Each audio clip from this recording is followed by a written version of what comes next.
तो धर्म ग्रंथों में अनेकों श्रापों का वर्णन है तथा हर श्राप में कोई न कोई कारण छुपा था। कुछ श्रापों में संसार की भलाई निहित थी तो कुछ श्राप का उनके पीछे छिपी कथाओं में महत्वपूर्ण भूमिका थी।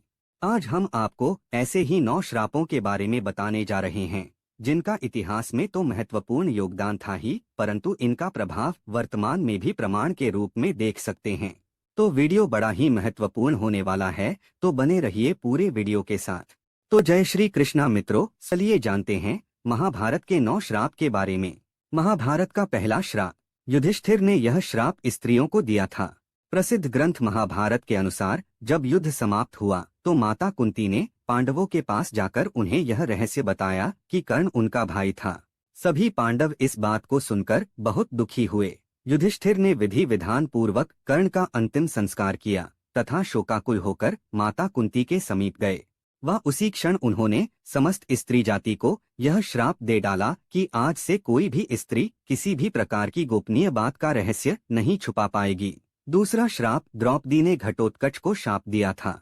मित्रों, जब घटोत्कच पहली बार अपने पिता भीम के राज्य में आया तो अपनी मां हिडिंबा की आज्ञा के अनुसार उसने द्रौपदी को कोई सम्मान नहीं दिया।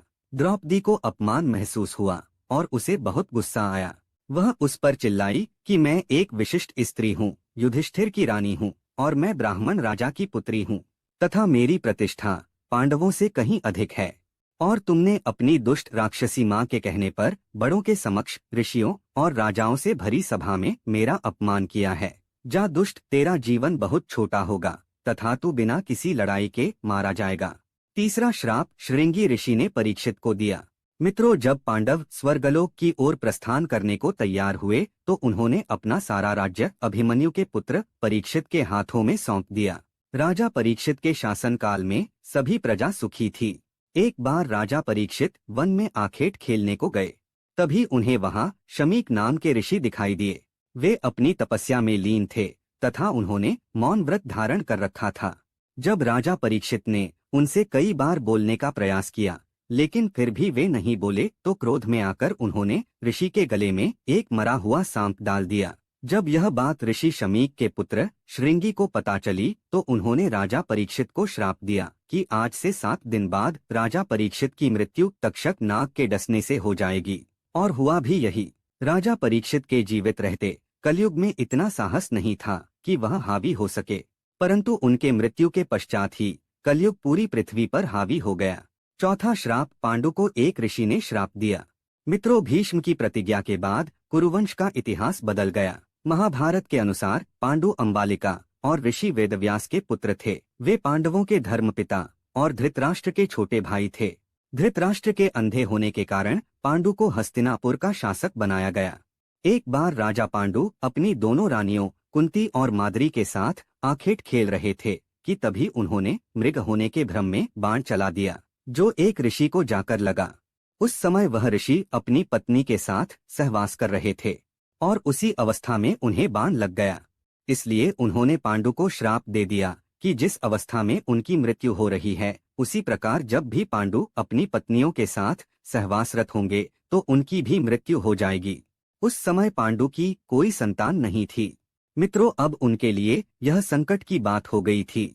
जब उन्होंने यह बात कुंती को बताई तो कुंती ने उन्हें ऋषि दुर्वासा द्वारा उनको मिले वरदान की बात कही।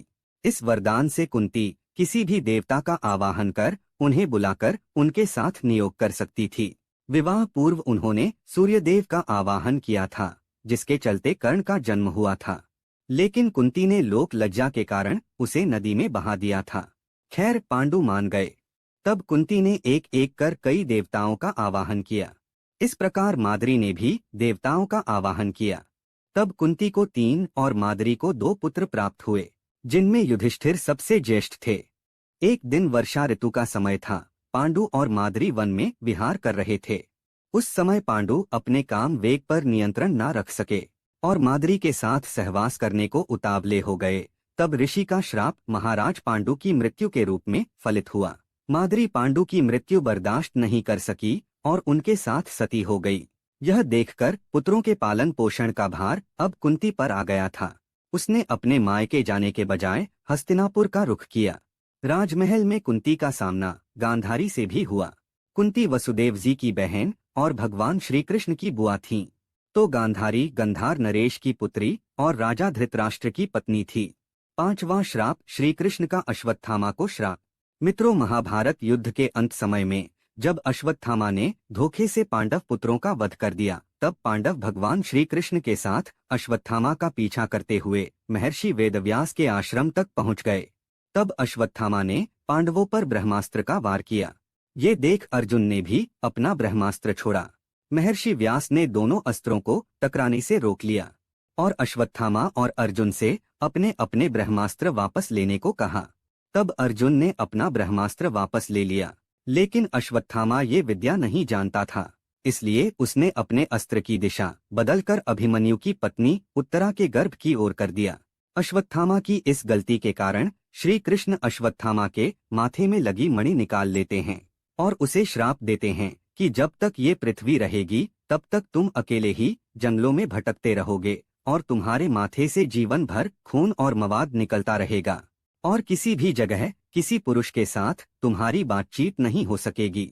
तुम्हारे शरीर से मवाद और लहू की गंध निकलेगी, इसलिए तुम मनुष्यों के बीच नहीं रह सकोगे, दुर्गम वन में ही पड़े रहोगे। 6वां श्राप भीष्म को अम्बा ने श्राप दिया। सत्यवती शांतनु के पुत्र विचित्रवीर्य के युवा होने पर भीष्म ने बलपूर्वक काशीराज की 3 पुत्रियों का हरण कर उनका विवाह विचित्रवीर्य से कर दिया, लेकिन बाद में बड़ी राजकुमारी अम्बा को छोड़ दिया। अम्बा ने बहुत ही द्रवित होकर भीष्म को शाप दिया कि तुम्हारी मृत्यु का कारण मैं बनूंगी। अम्बा ने प्राण त्याग कर शिखंडी के रूप में जन्म लिया और युद्ध में भीष्म की मृत्यु का कारण बनी। 7वां श्राप मांडव्य ऋषि का यमराज को श्राप। महाभारत में मांडव्य ऋषि का वर्णन आता है। एक बार राजा ने भूलवश न्याय में चूक कर दी और अपने सैनिकों को ऋषि मांडव्य को शूली में चढ़ाने का आदेश दिया, परंतु जब बहुत लंबे समय तक भी शूली में लटकने पर ऋषि के प्राण नहीं गए तो राजा को अपनी भूल का एहसास हुआ तथा उन्होंने ऋषि मांडव्य को शूली से उतरवाया तथा अपनी गलती की क्षमा मांगी। इसके बाद ऋषि मांडव्य यमराज से मिलने गए तथा उनसे पूछा कि किस कारण मुझे झूठे आरोप में सजा मिली।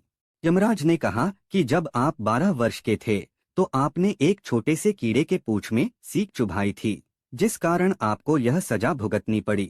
तब ऋषि मांडव्य ने यमराज से कहा कि किसी को भी 12 वर्ष की उम्र में इस बात का ज्ञान नहीं रहता कि क्या धर्म है और क्या अधर्म, क्योंकि तुमने एक छोटे अपराध के लिए मुझे बहुत बड़ा दंड दिया है। अतः मैं तुम्हें श्राप देता हूँ कि तुम शूद्र परिवार में दासी के पुत्र के रूप में जन्म लोगे।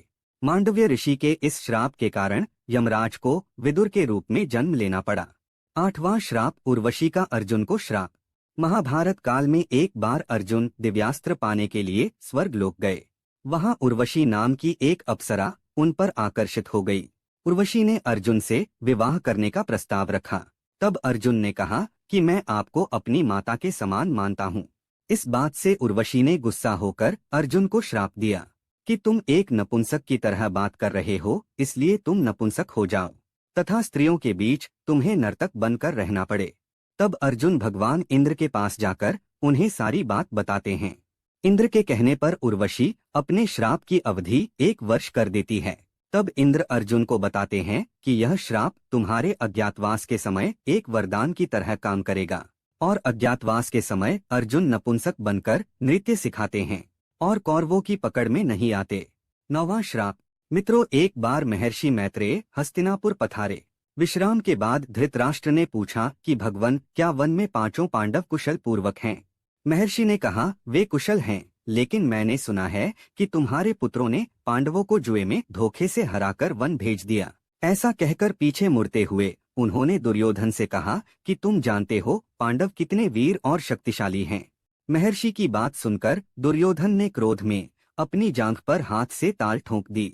दुर्योधन की यह उद्दंडता देखकर महर्षि को क्रोध आ गया और उन्होंने कहा कि तू मेरा तिरस्कार करता है, मेरी बात शांतिपूर्वक सुन नहीं सकता। जा उद्दंडी, जिस जंघा पर तू ताल ठोंक रहा है उस जंघा को भीम